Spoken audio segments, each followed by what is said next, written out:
In our first story, angry NPP youth in the Savelugu-Nanton district of the Northern Region are accusing the Minister of Local Government and Rural Development, Haji Alima Mahama, and the Northern Regional Chairman of the party, Daniel Bugri-Nabu, as being the ones wwho convinced President Akufo-Addo to impose on them Hajia Aishetu Seidu as Municipal Chief Executive. The group on Friday took to the streets to put more pressure on the President to revoke the nomination of Hajia Aishetu, who they say is not known to party members. This was after going on rampage on Wednesday, setting car tires and billboards on fire shortly after the MDCE nominations were announced. Well, Hashmin Mohammed was there for Joy News. He joins us on the line with details. Good evening to you, Hashmin. Good evening. So what was the nature of Friday's protest, especially after the violence we saw on Wednesday? Well, in today's protest, they were joined by some constituency executives for the Savelugu-Nanton municipality of the MPP. And for the executive, they joined them just to show solidarity to the rank and file of the party, who wants the president to reward loyalty and commitment to the party. They are saying that the Savelugu-Nanton, the Savelugu constituency, the MPP were able to win particular constituency simply because people work hard, and those who work hard for the party need rewarded so that in the next 4 years they can continue to work hard for the MPP to obtain that particular seat. They are saying that Asia Aishi got known to them. She is disrespectful, and they have never seen her in any part of their campaign. And rewarding such a person will create confusion in the district. Now, Hashmin, we've heard reports that one of the accusations or the allegations that they're making against the nominee is that she is not a registered voter in that particular district or constituency. How true is that? Well, indeed there is such an accusation, but when I put further to no, they could not provide substantial evidence to back that claim. They are also saying that the third nominee is a good friend of the Hajia Alima Mahama, who is the Minister for Local Government and Rural Development. And it is on the basis of that Hajia Alima Mahama is pushing for her to be made the Municipal Chief Executive. They are saying that even if at all the President wants more female nominees, there are equally competent people in the municipality who are female and can fill that particular position. But for them, they will not allow anyone who never toiled for the party struggle to benefit from that. Now, one of the things we heard them say was that they will make things difficult for the president's representative in the district, you know, if he maintains his decision. How exactly do they plan on doing this? Well, they are pursuing chiefs and opinion leaders as well as the assembly members to tend to vote down the nominee. But at the same time, the nominee is also getting support from the regional minister who is having a difficult time trying to control the youth and then the constituency executive in all the 3 MMDAs that this incident has happened. And throughout this week, he has been meeting with the constituency executives just to be able to calm down the tension. But in the case of the Savelugu-Nanton municipality, he is having it very, very tough. And as the days goes by, it appears that the youth are winning the battle in their protest against Hajia Aishetu. You've been able to speak to the nominee. I mean, there are several serious allegations that have been made against her. What has she been saying in response to these allegations? Well, I've placed several calls to her, and all efforts to get her have to futile. It appears that she wouldn't want to respond to the issues anytime soon. I want to the only time I spoke to a person who is close to her, the response I had was that they are doing their homework very well, knowing very well that it is the in our assembly members who are going to confirm his nomination. And they are also trying to pursue the appointed assembly members who have been appointed by the government to back the nominees' termination to be the Municipal Chief Executive for the area.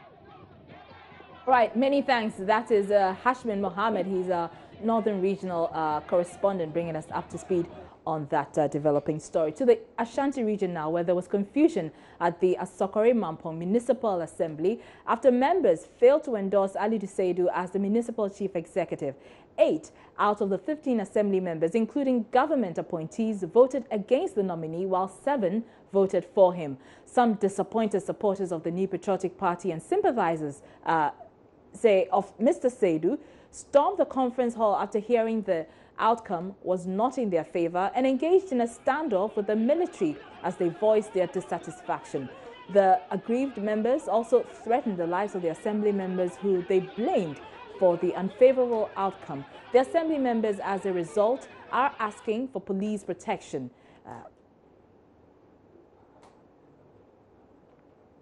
Well, meanwhile, the MC nominee, Ali Seidu, in an address, appealed to the aggrieved supporters to remain calm while he awaits another opportunity.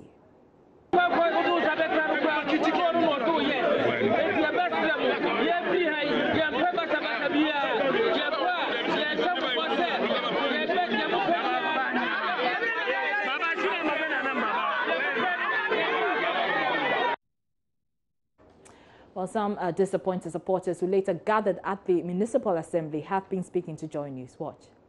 Wallahi, no Halid, no MC. Wallahi, but when they say Sonic MC, wallahi, nowhere. Okay, history be near Mickey. To man, Penny, near Mickey's history. It's in the Yapa.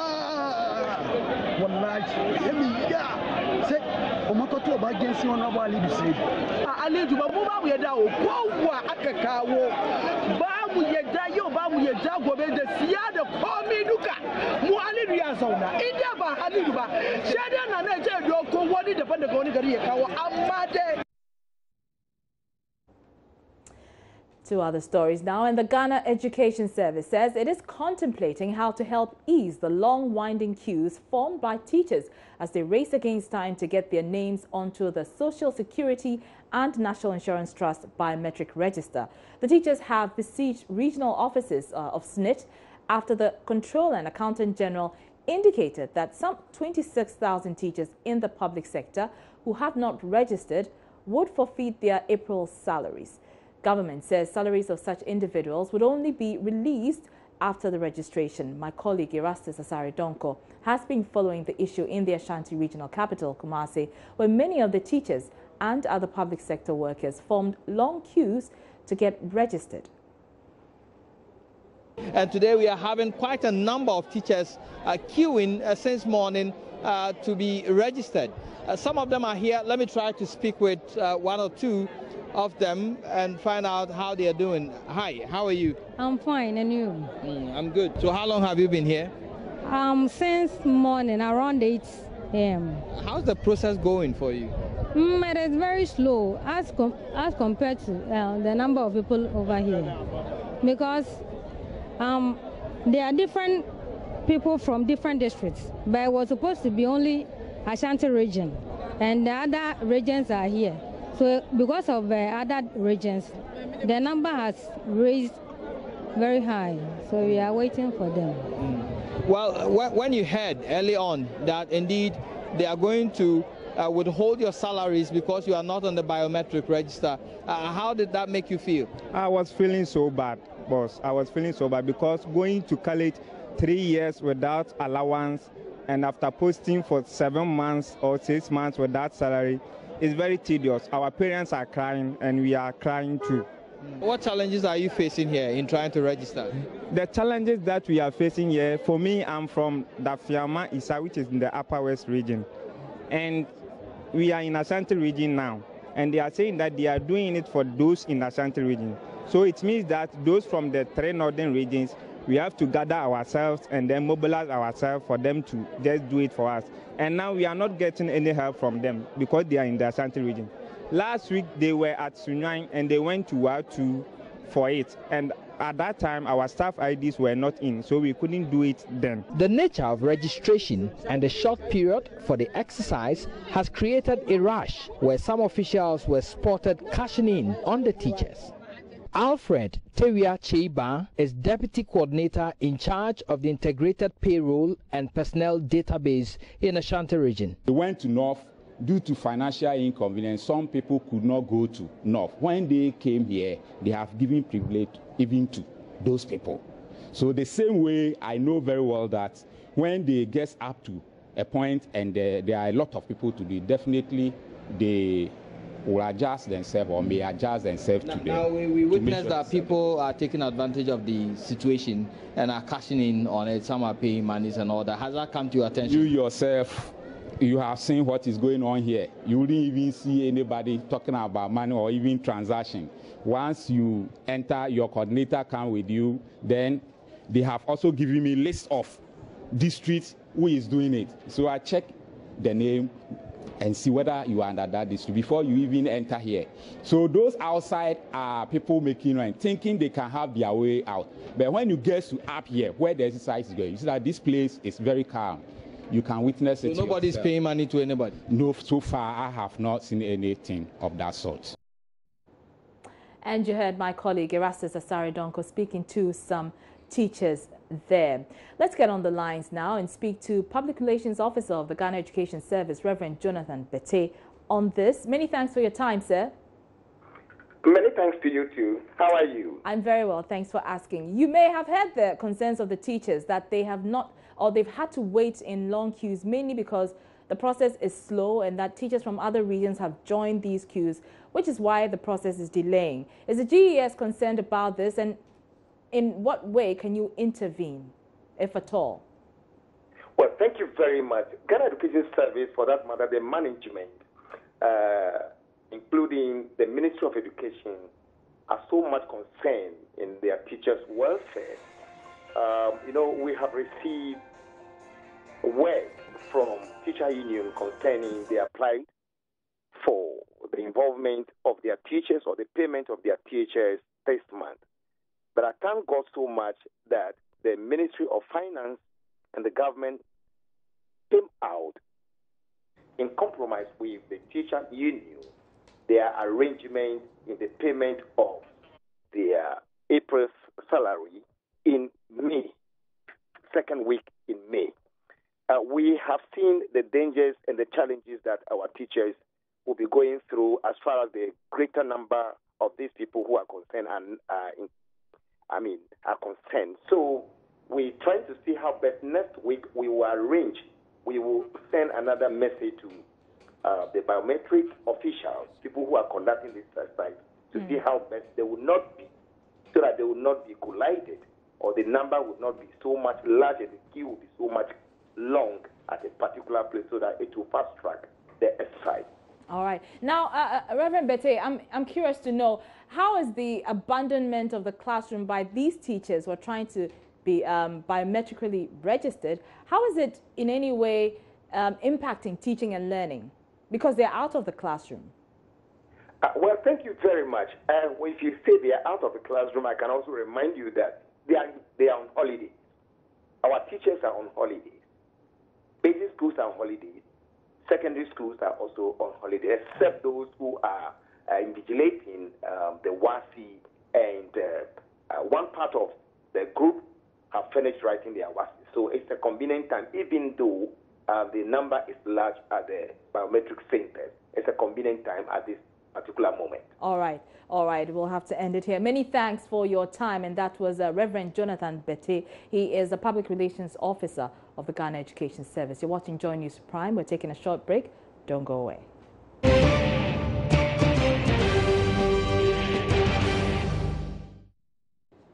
You're welcome back. Now, more than a year after the gruesome murder of Boakye North MP Joseph Boakye Dankwa Edu, the trial of the two men accused of committing the crime has commenced at the High Court. The 19-year-old mobile phone dealer Daniel Asiedu is standing trial on the charge of murder, while a phone repairer Vincent Bosso is charged with conspiring to rob. trial judge Justice L.L. Mensah had to adjourn hearing due to the absence of lawyers for the accused and the prosecuting state attorney, who asked permission to be absent. Justice Mensah ordered the accused persons to ensure their lawyer is present in court at the next hearing after they had admitted they had not been in touch with him for months. Hearing will continue on May 5. Now, the Ghana Medical Association is planning to evolve into a think tank to speak on health issues in the country. The initiative is expected to be one of the outcomes of a 5-year strategic plan launched by the GMA after reflecting on its existence for the past 50 years. The strategic plan, according to a member of the planning committee, Dr. Mary Amwaku-Coleman, will serve as a guide and also help rebrand the GMA and refocus it. She tells Joy News the association intends to make more impact in the lives of Ghanaians. The first one is strong stakeholder engagement to make sure that our contribution towards the health sector is improved and better and based on relevant information that can inform policies and decision makings at all various levels of the health sector. We also want to promote self-regulation and make sure that as doctors we are sticking to what's the Hippocratic oath, which we have all sworn to mandates us to do and reduce malpractice in the country as much as possible.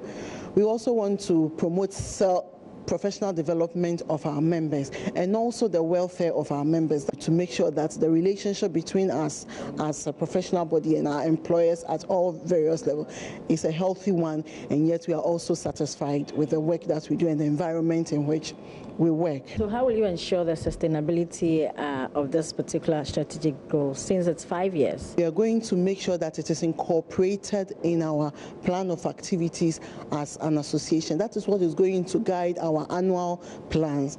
We're going to start with some baseline survey to show us where we are as per the indicators we have set in the strategic plan. And as we go along the third year and also the 5th year, we'll do some follow-on. Talk about your think tank. Will that be the first for the GMA, and then also how exactly do you want that to pan out? We've had it on a smaller scale, so we've as and when it's needed, we've set up committees, technical committees, I must say, to deal with one issue or the other. But we think that we need to broaden it because the issues are big and the expertise needed are different. So if we bring various expertise which we have together, then we'll be able to look at the issues and potential problems that could arise out of them in future and bring out potential solutions even before the problems arise. Also at the launch was the former director of the Ghana Health Service, Professor Agyemang Akwasi, who urged the Ghana Medical Association to include in its plan patient safety. I'm very happy that the GMA has put up this strategic document, guiding us every step of the way. It is important in this milieu of confusion that at least you know the path that you've set for yourself. I particularly want the GMA to look at patient safety issues. It is now virtually a must everywhere. Patient safety issues. Patients do not come to the hospital to fall sick and don't come to the hospital to die. Patients come to the hospital to get better. And therefore, every step of the way we should be tracking and making sure, indeed, patients come to our facilities to get better. Let's stay on this a while longer because former president of the Ghana Medical Association, Dr. Yao Jamfi, has stated every death in any health institution must be subjected to scrutiny. Speaking at the launch of the GMA Strategic Document Plan Program Friday, Dr. Jamfi noted effective inquiry into incidents is one major learning factor in the profession, with cause of death being a major one. He added lessons learned would prevent future occurrences and mistakes.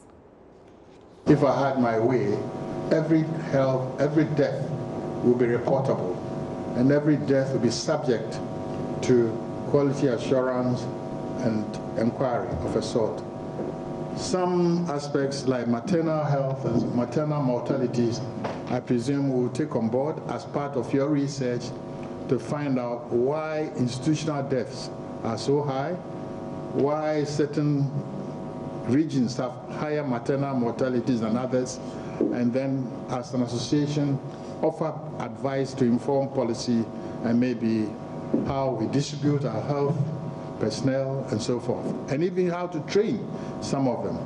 And that's why I mentioned CHIPS, because they are the front line in the rural areas, and those are the ones who may need kinds of services that will impact on certain portions of the Sustainable Development Goals.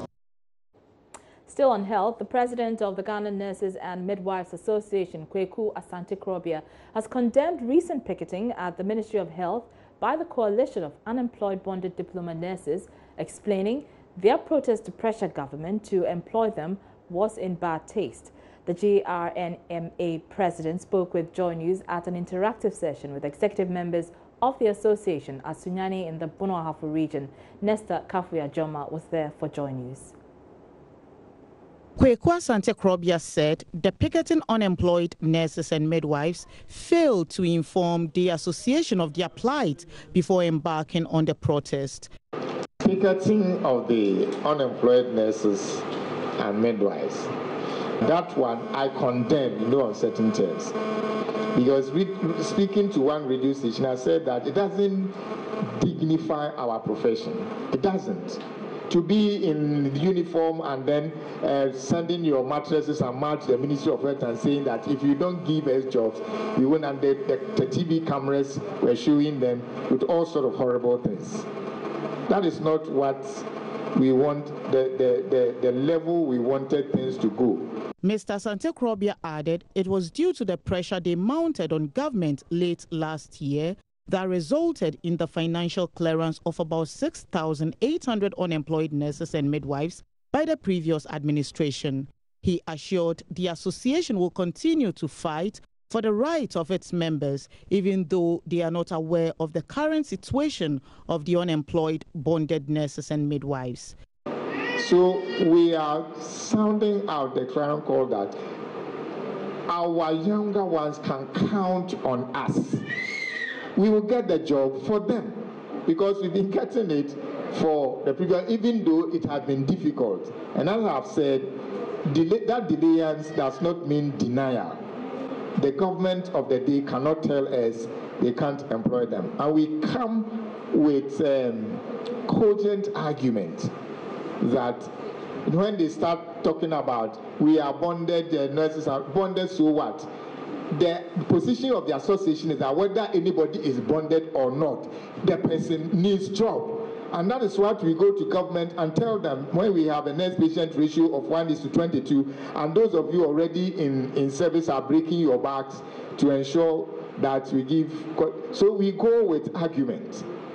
The meeting with the district and regional executive members of the association deliberated on issues ranging from salary arrears to maintaining professional standards. Mr. Ashanti Regional urged nurses and midwives to step up efforts in giving medical care to clients as the society keeps complaining about falling standards. Nestor Kafuya Joma's report for Joy News. You're watching Joy News Prime. I'm Araba Kumsin. We're taking a break now. Business is up next, and later in the bulletin, Gambian President Adama Barrow pays a working visit to Ghana. We have a proverb in our own saying. If you want to praise a farmer and you want to thank him for a remarkable job, a job well done, you have to visit him.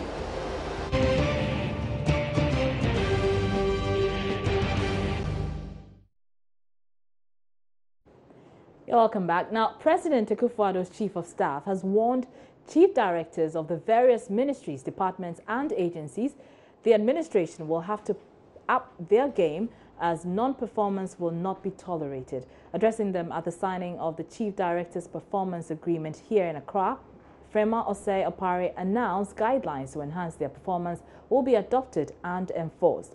Although the signing of the performance agreement is to ensure that government business is delivered in an efficient and effective manner, the annual ritual appears to have become just that, a ritual. The Minister for Monitoring and Evaluation, Dr. Akwasi, cautioned his colleague ministers to be more punctual after more than half of them showed up late at the ceremony. Patricia Gasu has more. The introduction of the Chief Director's Performance Agreement has been designed to bring civil service leadership into focus and through that, exact accountability. Making the call at the signing of the 2017 Chief Director's Performance Agreement, the Chief of Staff, Frema Ose Opare, tasked the sector ministers to hold review meetings with their chief directors regularly to ensure the targets they set are progressively met. His Excellency the President has already told us that he is in a great hurry to execute his development agenda for the nation. Therefore, as chief directors, you need to demonstrate to the President through the performance of your ministries that you are capable and willing to help him execute that agenda. Please recall that he said in the first meeting, and has repeated it, he is not interested in witch hunting,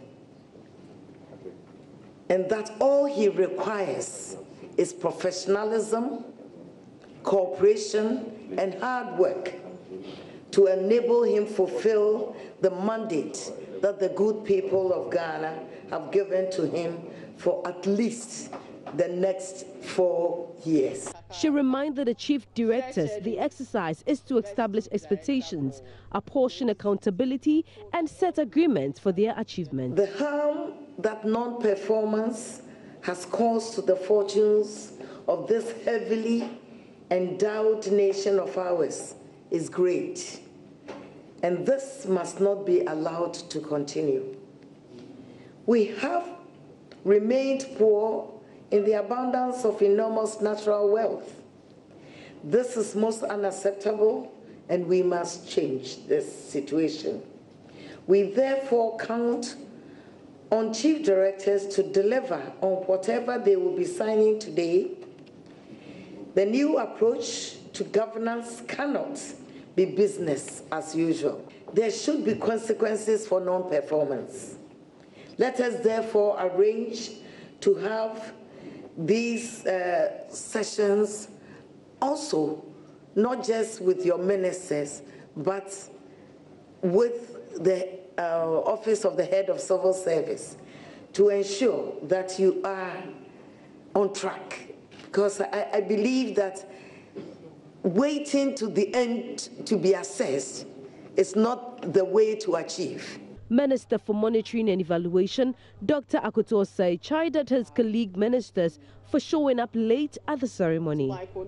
I noticed one thing when I came in, and forgive me if I speak my heart, Madam Chief of Staff. She came on time, I came on time, the chief directors came on time. Unfortunately, most of my colleagues did not come on time. I apologize for that. This is not how we are running government.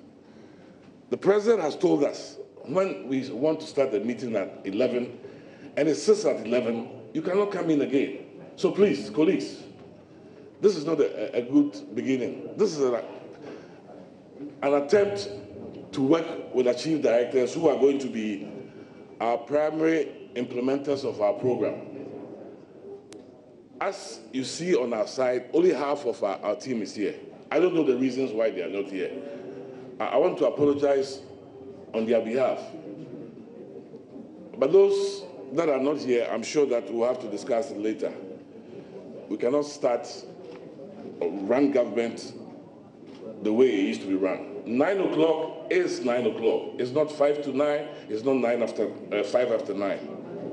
Enoch Kobina of the Ministry of Education was adjudged the best Chief Director of the Year 2016. Now, the absence of a national policy on the employment of health and safety officers in offices in the country has been blamed for the increasing number of workplace accidents in Ghana. Available statistics reveal that out of the 84 recorded workplace accidents in 2016, 14 people died whilst 70 others were injured, in most cases for failing to adhere to basic safety measures. On the occasion of World Safety Day, experts are calling for speedy passage of the Health and Safety Bill currently before Cabinet. Matilda Wemaga has more. The World Safety Day campaign aims to draw government and relevant stakeholders' attention to the critical need to have health and safety units at workplaces to address work-related fatalities as well as non-fatal occupational accidents and diseases. Speaking at an event to observe Safety Day, Chief Inspector of Factories Fred Ohenemensa said employers must take the issue of work safety serious. He blames the increase in workplace accidents on the absence of a legal framework to compel employers to have a health and safety desk. In 2014, we recorded about 44 accidents in workplaces over the country. And then in 2015 also, we had about 33 accidents. And then in 2016, we had about 84 accidents occurring with about 14 fatalities and then, 70 injuries. On our inspection, we realized that the companies with these systems in place have lower rate of accidents, and whilst the other companies without these systems in place have higher rates of accidents. Metropolitan Director of Factories Dr. Stephen Lomote also wants employees to speak out on the hazardous conditions under which they work, as it falls within their rights to demand for a safe working environment. It's happening, but we have to teach people their rights too. You can go to court and win the case because it is your right to talk about unhealthy conditions at the workplace. If you are expelled, you can take it to court and you win the case, I'm telling you. The workers should read about safety and eat safety and practice safety. It's a culture. Employment and Labour Relations Minister Ignatius Bafwewa raised red flags over the increasing numbers of occupational hazards in Ghana and said the country cannot wait any longer to implement measures to address safety issues. He says the Health and Safety Bill is being prepared to be laid before Parliament. We are doing more and more consultation. Even today, as we met the Institute of Environment and Safety Professionals, they are also having a new ideas. They are saying that no, we should revert back to them. They have ideas, they have consultants whom they will want to espouse some new ideas into it. So we are doing more and more consultation. We are giving ourselves maximum 1 month. We'll go back to Cabinet, and then if Cabinet deems it fit for it to be carried, then it will be presented to Parliament. We are looking forward to the next meeting of Parliament or the other one to probably pass it into law, and then we'll have occupational health and safety law in Ghana. The theme for 2017 World Safety Day focuses on the need to optimize the use of safety and health data. The Ghana Institute of Safety and Environmental Professionals is asking government to establish a national system for recording and notification of occupational accidents and diseases. For Joy News, Matilda Wemaga, Tama. Now, the Boakye monarch Osajifo Amwetio Foripini II has blamed the recent surge in Galamsey on inadequate mineral inspectors across the country. Poor data collection on people and companies involved in mining, according to him, is partly to blame for the indiscriminate mining taking place across the regions. The Ochehene was speaking at a World Safety Day program at Tema, where stakeholders review the country's safety regulations and how to ensure compliance. He charged government to crack the whip by shutting down firms which do not comply with safety rules. Quite recently, not too long ago, I should see and hear the campaign against Galamsey. I spoke to the Minister of Lands and Forestry, and I spoke to him and I said, well, you guys are doing a good job. He said, but I am shocked that the whole Eastern region has 4 inspectors seeing whether the miners, whether legal small-scale miners or Galamsey miners are doing the right thing for. But more importantly, when he got involved and called the inspectors, 2 of them were drunk. drunk. Didn't know how many people in the area had licenses. And they have been assigned to look at these things in the region, and they're getting paid. And Honorable Amewu fired them immediately. That's what we need.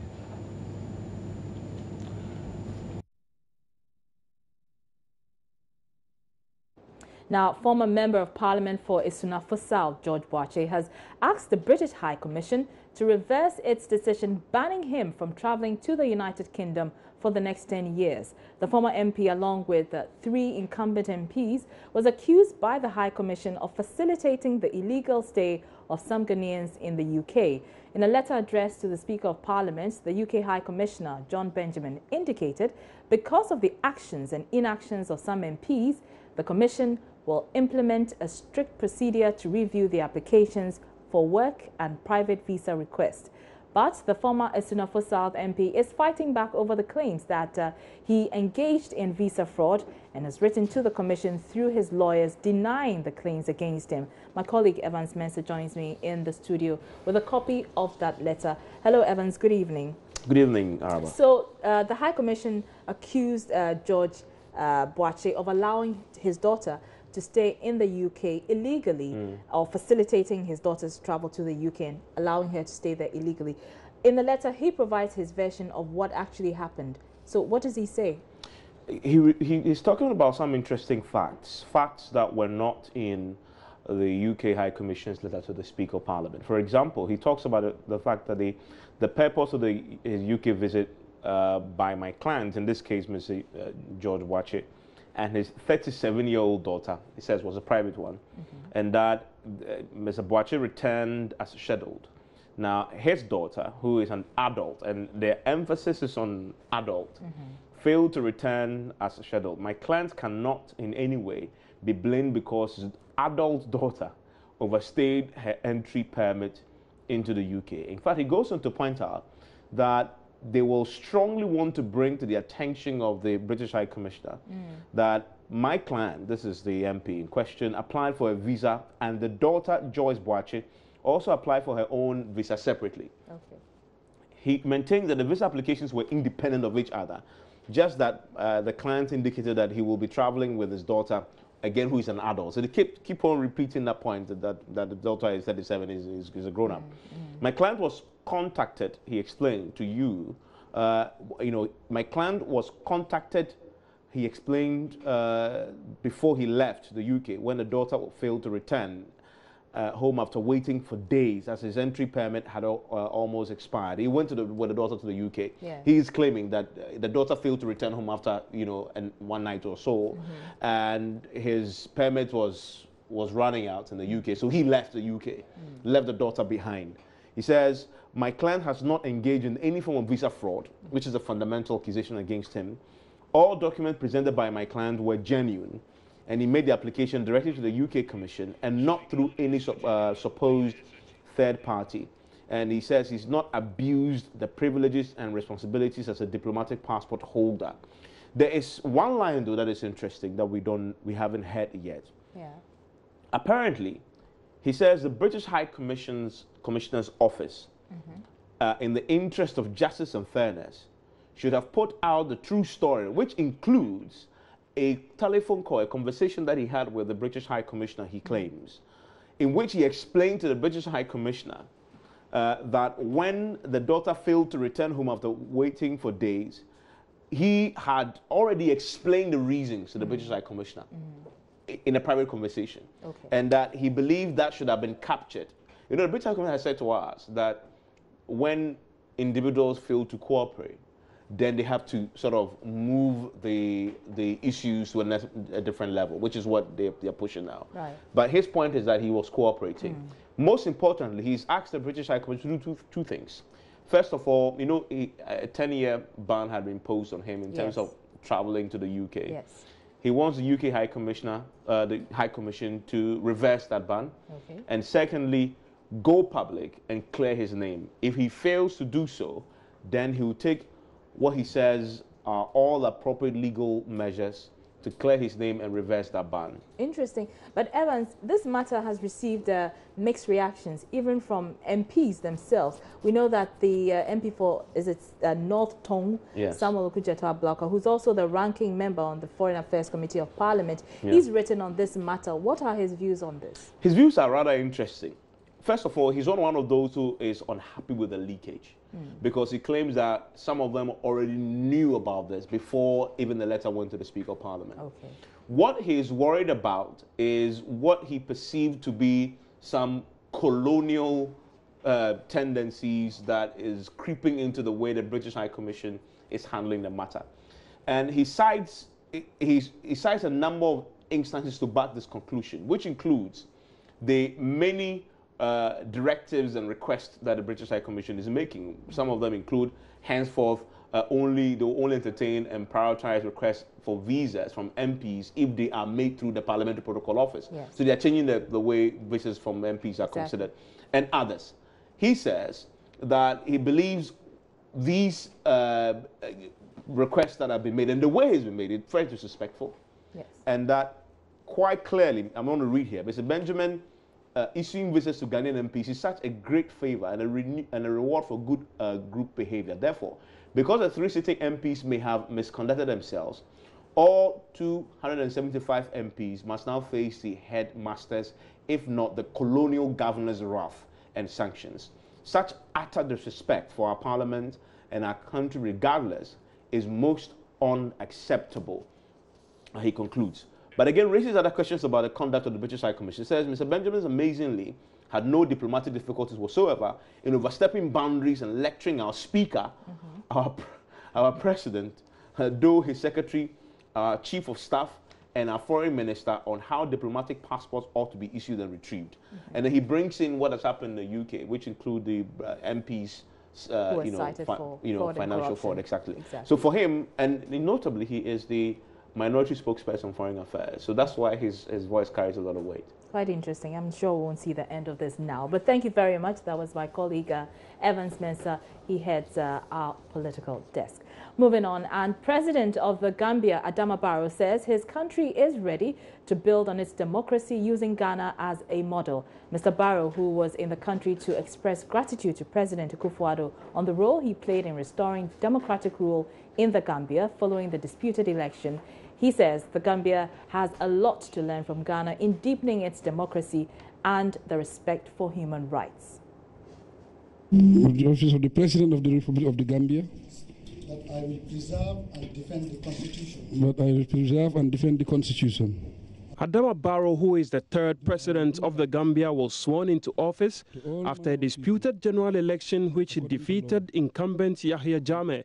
He won with 43.34% of the votes, defeating Yahya Jammeh, who received 39.6%. Initially, President Jammeh expressed his readiness to hand over power smoothly. However, on 10th December, he rejected the results, saying it had been rigged and did not reflect the will of the people. His stance sparked international outcry, and fearing for his safety, Adama Barrow fled to Senegal whilst urging the president to step down.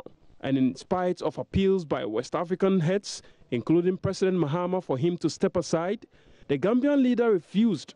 However, Mr. Barrow was sworn in as president at the Gambian embassy in Dakar, Senegal, on 19th January 2017. On the same day, military forces from Senegal, Nigeria and Ghana entered the Gambia in an ECOWAS military intervention. An international mediation effort finally led to Yahya Jammeh going into exile. At the Flagstaff House in Accra today, Adama Barrow thanked President Akufo-Addo for his role in the resolution of the impasse. My coming to Ghana is a very simple reason. My message is to come and say thank you. We have a proverb in our own saying. If you want to praise a farmer and you want to thank him for a remarkable job, a job well done, you have to visit him at his or her farm. That's why I am here today. President Akufo-Addo called for deepening of relations between the two countries and stressed the need to strengthen democracy on the African continent. Ghana today is determined to continue down the path of democratic accountability. Our people have indicated on several occasions in the last generation how attached they are to democratic values and the principles of democratic accountability. So for us, you are a good friend, a friend fighting the same cause as our people have embarked on. The Gambian president has since left Ghana.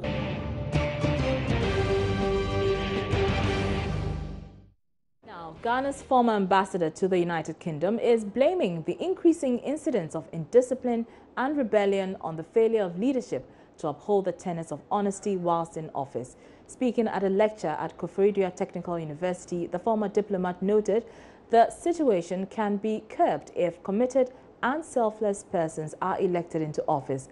There's more in this report. The lecture, organized by the Tain chapter of the Technical University, brought together NDC party bigwigs, sympathizers and university lecturers. Speaking on the theme Poor Leadership, the bane of Ghana's development, Mr. Smith noted the lack of honesty exhibited by people who preached integrity but failed to uphold it after winning power must be blamed for the surge in indiscipline in society. He, however, entreated citizens to speak up about poor leadership. It is the presence of dysfunctional and onerous regulations and poorly formulated policies that cannot be enforced that create incentive for individuals and businesses to short-circuit them through bribes. That's where the corruption is happening. The need, therefore, to formulate and enact relevant, implementable, and enforceable policies to deal decisively with indiscipline and society is urgent and indeed crucial at this time of our development.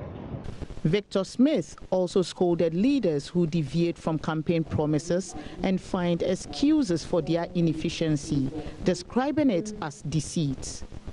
If we don't take radical steps to reverse this trend, and this, I believe, can only be done through some sort of a spiritual awakening and by encouraging into leadership genuine and serious patriots who are selfless, committed, and a focused team of leaders to competently manage the affairs of this nation, even if it means modifying the style or system of governance that we have inherited from the colonialists, in order to correct the defects in our way of doing things.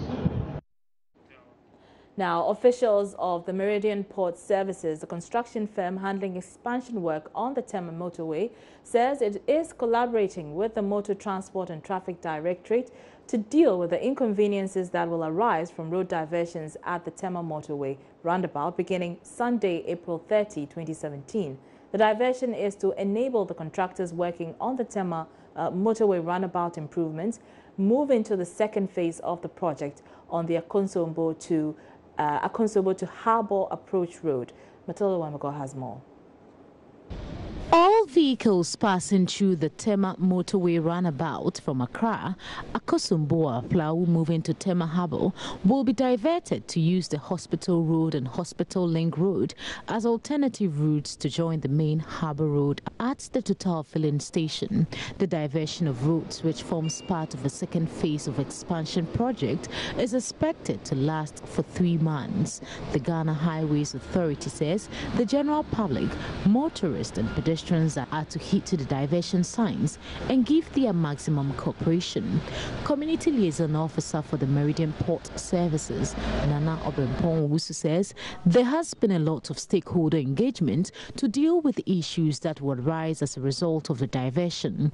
He says the GPRT have also been reliably informed about the second phase of the project. We are working in collaboration with the MTTD. We have our signage all over. We have flagmen that will be positioned at vantage points that will help. And then even at the diversion point where now when you move from the, you want to join the Harbour Road, we are putting a traffic light over there. We are clearing the median that separates the existing road so that if even a car wants to turn at that point and join the roundabout coming from Harbour, the car can move on. And then we'll be available at all times to support. I mean, when there are emergencies, we will do what we need to do. The MTTD is here, that's the police. And then in terms of security issue also, like we can see, the traffic level here is high.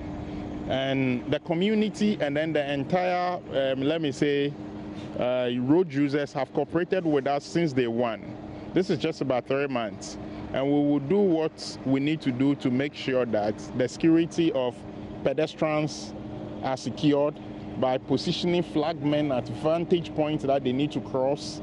And then we make sure that if there are emergency situations from emergency vehicles, we will create a way so that the emergency vehicles can move. Head of Implementation Road Project at MPC has also been speaking about the current state of the Tama Motorway expansion project. Since last year, around the beginning of November, we start this project, okay? And this first phase is almost done. We are now working on the pavement. We have done the design, we have done the drainage, the utilities deviations, and now we are, as you see, we are working on the pavement. The first phase will finish in parallel with the second phase because these works are out of the existing roads. The Tama Motorway Runabout Improvement Project involves the construction of 4 bypasses to reduce the number of vehicles approaching the runabout, construction of an additional 3rd lane to widen the runabout itself, upgrading of a section of the Akosombo Road into a dual carriageway, and the rehabilitation of a section of the Harbour Road. Matilda Bumaga for Joy News, Tema. Now, if you're a regular user of MyJoy Online, you're most likely to have encountered difficulties accessing the online portal in the last few days. Well, it has nothing to do with your devices such as laptops or tablets. It turns out the website, one of Ghana's foremost, is experiencing technical difficulties that makes it impossible for surfers to access it when they type it into their browsers. I'd have all that explained to you in a bit, but rest assured the technicians are working to bring the site back up. And here in the studio to tell us about it is editor Malik Davo. Malik, always good to see you. Good to be here. So please explain to us the sort of challenges we're facing right now. We understand it's a sort of hack.